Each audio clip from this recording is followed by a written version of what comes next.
امیر التبر جو ہے سلطان ملک شاہ کے پاس آتا ہے، وہ بتاتا ہے آگے کہ اس طرح باطینیوں نے ہمارے قیدی چھڑوا لیے، اب میں جب ان پر حملہ کرنا چاہتا ہوں اس کے لیے مجھے آپ کی اجازت ہونی چاہیے۔ لیکن سلطان ملک شاہ اس کو اجازت نہیں دیتا، کہتا یہ نہیں ہو سکتا کہ میں تمہیں ان پہ حملے کی اجازت دوں، جس پہ جو ہے امیر غصے کا بھی اظہار کرتا ہے، لیکن آخرکار وہ مان جاتا ہے سلطان کی بات کہ حملہ نہیں کیا جا سکتا۔ اس بات پر جو ہے امیر کو غصہ بھی آتا ہے، لیکن وہ سلطان کے آگے بے بس اور مجبور ہوتا ہے، کچھ کر نہیں سکتا۔ اس کے بعد سلطان ملک شاہ حاجی نظام الملک کو کہتا ہے کہ میرے پاس باطینیوں کے خلاف جو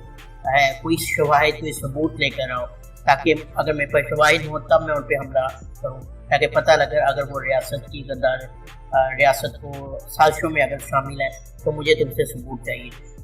حاجی نظام الملک کہتا ہے کہ میں آپ کو جلد ہی ثبوت لا دوں گا۔ اس کے لیے حاجی نظام الملک ایک تجویز پیش کرتا ہے کہ ہم جو ہے حضرت فاطمہ کی مقدس اشیاء کی جب منتقلی کریں گے ایک جگہ سے دوسری جگہ، اس کی خبر جو ہے میرے جاسوس باطینی تک پہنچا دیں گے، اور اس طرح ان اشیاء کو لینے کے لیے باطینی ضرور حملہ کریں گے، اس طرح جو ہے وہ سب کے سامنے آ جائیں گے اور ثبوت بھی آپ کو مل جائے گا۔ سلطان ملک شاہ کہتا ہے ٹھیک ہے۔ ترونا جو ہے وہ خود ہی فیصلہ کرتی ہے کہ میں سنجار کو ڈھونڈوں گی تاکہ مجھے اس کی حقیقت معلوم ہو سکے، اس لیے وہ اس کو تلاش کرتی جنگل میں پہنچ جاتی ہے، اور احمد سنجار گھوڑے پہ آ رہا ہوتا ہے تو ترونا سامنے آ جاتی ہے۔ احمد سنجار کہتا ہے ترونا یہاں تم کیوں ہو؟ تو وہ کہتی ہے تم جب تک مجھے حقیقت نہیں بتاؤ گے میں جو ہے تمہارا پیچھا کرتی رہوں گی، تم مجھے بتاؤ تم کون ہے، تمہارے مقاصد کیا ہے؟ سنجار کہتا ہے کہ وقت آنے پر میں سب کچھ بتا دوں گا، تب تک تم اس پھول کو زندہ رکھو جو میں نے تمہیں دیا ہے۔ ابھی وہ یہ بات کر ہی نہیں ہوتے کہ احمد سنجار پہ حملہ ہو جاتا ہے سپاہیوں کا، اس میں وہ مقابلہ کرتے ہیں، دونوں مل کے ترونا اور احمد سنجار اور تمام سپاہیوں کو مار دیتے ہیں۔ وہ سپاہی یورگوس کی طرف سے بھجوائے گئے تھے۔ کمانڈر اینڈراس جو ہے اپنے سپاہیوں کے ساتھ یورگوس کے پاس آتا ہے، اس سے کہتا ہے کہ کیا تم اپنا مقصد بھول گئے ہو؟ تمہارا ایک ہی مقصد رہ گیا کہ تم نے اپنے بھائی کو قاتل کو تلاش کر کے مارنا ہے، ہمارے پاس اس سے زیادہ بڑا مقصد ہے۔ اس کو بتاتا ہے کہ ہمیں کچھ اطلاع ملی ہے کہ سلطان ملک شاہ کے جو کچھ جاسوس ہیں وہ کیول قلعے کے قریب ایک کنواں ہے، وہاں پہ اس کی خفیہ فوج ہے، وہ وہاں پہ رہتی ہے، تو اب ہم اس پہ حملہ کریں گے، اس سے تمہارے دل کو بھی سکون پہنچے گا۔ یہ سن کے یورگوس کہتا ہے ٹھیک ہے، اس کو خوشی ملتی ہے، وہ کہتا ہے ٹھیک ہے میں آپ کا ساتھ دوں گا۔ احمد سنجار حاجی نظام الملک کے پاس آتا ہے اور بتاتا ہے آگے کہ میں جو ہے ان کے اندر سرایت کر چکا ہوں۔ حاجی نظام الملک کہتا ہے تم ابھی اپنے قبیلہ کیمپ میں جاؤ، میں تمہیں ایک اور مہم دیتا ہوں، ہم جو ہے جلد ہی باطینیوں پہ حملہ کرنے والے ہیں، ہم مقدس اشیاء کو ایک جگہ سے دوسری جگہ منتقل کریں گے، تو باطینی یقیناً حملہ کریں گے، تم نے اس میں شامل نہیں ہونا تاکہ یہ نہ ہو کہ تم بھی ان کے ساتھ ہی لڑنے آ جاؤ، اگر وہ تم سے زبردستی تمہیں ساتھ لے کے جانے پر مجبور کریں تو تم نے کیا کرنا ہے، مجھے اس کی اطلاع لازمی بھجوا دینا۔ احمد سنجار کہتا ہے ٹھیک ہے، اور پھر وہ قبیلے اپنی ماں کے پاس ملنے چلا جاتا ہے۔ دوسری طرف جو حسن صبا ہے اس کو بھی پتہ لگ جاتا ہے محل کے اندر کہ جو ہے مقدس اشیاء کو ایک جگہ سے دوسری جگہ منتقل کیا جا رہا ہے۔ اس کی خبر جو ہے وہ اپنے جو ہے سربراہ کو دیتا ہے، لیکن سربراہ کہتے ہیں مجھے اس کی پہلے ہی خبر ہے، تم فکر نہ کرو، ہم جو ہے راستہ بدل دیں گے، اس طرح ان کو ہم ضرور پھنسائیں گے۔ تارکن خاتون کے حواس پر جو ہے ارچن خاتون ہوتی ہیں، ان کو یہی لگتا ہے کہ ارچن خاتون مجھے مار دے گی، کبھی ان کو لگتا ہے کہ وہ سلطان ملک شاہ کو زہر دے دے گی، یہی بات ان کو کبھی خوابوں میں بھی آتی ہے اور کبھی بیٹھے بیٹھے وہ خوف کا شکار ہو جاتی ہیں، اور اسی طرح جو ہے ان کو ان کی دائیاں بار بار کہتی ہیں اس سے آپ کے بچے کو نقصان پہنچے گا، لیکن ان کے حواس پہ ارچن خاتون جو ہے آ گئی ہوتی ہیں۔ اس طرح ہی جو ہے وہ ایک خواب دیکھتی ہے، سوچتے ہوئے کہ ارچن خاتون آئی ہیں، ان کو مارنے کی کوشش کی ہے، ان کو ایک دم جاگ آتی ہے اور وہ بھاگتے ہوئے کہتی ہے میں سلطان ملک شاہ کی جان بچانے جا رہی ہوں، راستے میں وہ گر جاتی ہیں، اور اس طرح جو ہے ان کی بچے کی پیدائش کا وقت بھی آ جاتا ہے، اور اللہ تعالیٰ ان کو اولاد کی نعمت دیتا ہے، لیکن اب یہ اگلی قسط میں پتہ لگے گا کہ اولاد ٹھیک ہوئی ہے یا نہیں۔ حسن صبا جب یہ خبر اپنے جو ہے سربراہ کو دیتا ہے تو اس کا سربراہ کہتا ہے جن کے پاس وہ مقدس امانت ہوگی اسی کی حکومت ہوگی، لوگ اسی کی بات سنیں گے، ہمیں ہر حال میں اس مقدس امانت کو حاصل کرنا ہے، اور جو ہے اب ہم اس طرح کریں گے کہ ہم راستہ بدل دیں گے جس سے جو ہے ہمیں آسانی ہوگی لینے میں مقدس ایمانتوں کو۔ باطینی جو ہے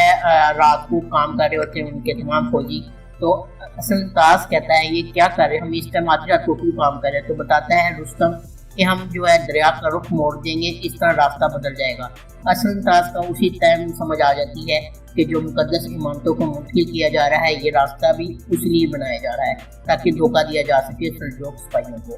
وہ یہ بات جا کر احمد سنجار کو بھی بتا دیتا ہے کہ ایسا ہو رہا ہے، لیکن احمد سنجار کو موقع نہیں ملتا، موقع مل جاتا اس کو وہ یہ بات پہنچا دیتا ہے حاجی نظام الملک کے پاس کہ ایسا ہو رہا ہے۔ دوسری طرف سلطان ملک شاہ اپنے بیٹے ملک غفار کو یہ مہم دیتے ہیں کہ کل جو ہے ہم مقدس امامتوں کو منتقل کیا جا رہا ہے، ہمیں پورا یقین ہے باطینی اس پہ حملہ کریں گے۔ اگر وہ حملہ کرتے ہیں تو واضح ہو جائے گا کہ وہ ہماری ریاست کے خلاف کام کر رہے ہیں، اس کی جو ہے سربراہی میں تمہیں دیتا ہوں، اپنے بیٹے ملک غفار کو کہتا ہے۔ دوسری طرف جو اندریاس ہے وہ یورگوس کو مہم دیتا ہے کہ جو سلطان ملک شاہ کے جو خفیہ سپاہی ہیں تم ان کو جا کے ان کے اڈے پر جاؤ گے، ان کو مارو گے۔ تو یورگوس جو ہے ایسا ہی کرتا ہے، وہاں پہ سلطان کے سپاہی موجود ہوتے ہیں، وہ اچانک ان پہ حملہ کرتا ہے، ان سب کو مار دیتا ہے، لیکن ایک سپاہی اس میں سے زخمی رہا ہوتا ہے، لیکن بازنطینیوں کو یعنی کہ یورگوس کو اس کا نہیں پتہ لگتا اور وہ وہاں سے سب کو مردہ سمجھ کے چلے جاتے ہیں۔ سنجار جو ہے کھڑا ہوتا ہے تو ایک دم جو ہے باطینیوں کا جو ایک فوجی ہے وہ وہاں پہ آتا ہے رستم، اور کہتا ہے کہ میراب صاحب تمہیں بلا رہے ہیں۔ ابھی جو ہے سنجار سمجھ جاتا ہے کہ مجھے جو ہے حملے کے لیے ساتھ لے کر جائیں گے، لیکن کیونکہ وہ بھی حاجی نظام الملک کو بتانا چاہتا ہے لیکن اس کو موقع نہیں ملتا، اس کے لیے وہ کیا کرتا ہے اپنی تلوار کو وہاں چھوڑ دیتا ہے تاکہ لوگ وہ سمجھ جائیں کہ مجھے باطینی لے کے گئے ہیں۔ سنجار جاتا ہے بہرام کے پاس، بہرام کہتا ہے آج رات مجھے ایک مقدس کام کرنا ہے، اس کے لیے تم ابھی سے روانہ ہو جاؤ۔ سنجار کہتا ہے میں اپنی تلوار لے آؤں، لیکن بہرام اس کو تلوار دے دیتا ہے، اس لیے اس طرح جو ہے سنجار کو بالکل موقع نہیں ملتا کہ وہ جو ہے نظام الملک تک یہ پیغام پہنچا سکے کہ میں بھی ان باطینیوں کے آس پاس جا رہا ہوں۔ اصل تاج جب دیکھتا ہے کہ احمد سنجار کی تلوار یہاں پڑی ہے تو وہ سمجھ جاتا ہے کہ اس کو باطینی لے گئے ہیں، اور وہ بھی یہ پیغام جا کے حاجی نظام الملک کو پہنچانا ہی چاہتا ہے کہ رستم دوبارہ وہاں پہ آ جاتا ہے اور کہتا ہے بہرام صاحب بلا رہے آئے مل کر کھانا کھائیں۔ اس طرح اصل تاج کو بھی موقع نہیں ملتا کہ وہ پیغام آگے تک پہنچا سکے کہ سنجار جو ہے باطینیوں کے ساتھ آج حملہ کرے گا۔ دوسری طرف جو سلطان ملک شاہ کے خفیہ سپاہیوں میں سے زخمی سپاہی جو بچ جاتا ہے اس کو محل لایا جاتا ہے۔ حسن صبا اس کو دیکھتا ہے تو اس کو پتہ لگ جاتا ہے یہ تو وہی سپاہی ہے جس سے میں کنویں میں ملا تھا، کنویں کے پاس ملا تھا، جو کہ آپ نے پچھلی تیسری قسط میں دیکھا ہی ہوگا۔ وہ بھی جو ہے حسن صبا کو دیکھتا ہے تو اس کو سب سمجھ آ جاتی ہے کہ یہی غدار ہے۔ دوسری طرف جو ہے باطینی مقدس امانت لینے کے لیے حملہ کرتے ہیں سلطان ملک شاہ یعنی سلجوق سلطنت کے سپاہیوں پر۔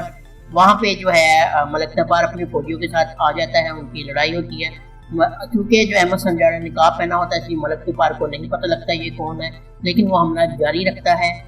حملہ کرتے کرتے احمد سنجار کا جو نقاب ہے وہ اتر جاتا ہے، اور ملک غفار جب اس کو دیکھتا ہے یہ تو وہی ہے جس نے سلطان کی جان بچائی تھی، وہ اس کو کہتا ہے تم۔ یہاں پہ ایپیسوڈ 4 کا جو ہے اختتام ہو جاتا ہے۔ یہ پارٹ 2 تھا ہمارا، اس کا ریویو لیا ہے، پارٹ 1 بھی آپ میرے چینل پہ ویڈیو دیکھ سکتے ہیں جا کے۔ امید ہے آپ کو ویڈیو پسند آئی ہوگی، اگر آپ کو ویڈیو پسند آئی ہے تو ہمارے چینل کو سبسکرائب کرنا نہ بھولیں اور بیل آئیکن کو ضرور پریس کریں۔ ملتے ہیں نیکسٹ ویڈیو میں، اللہ حافظ۔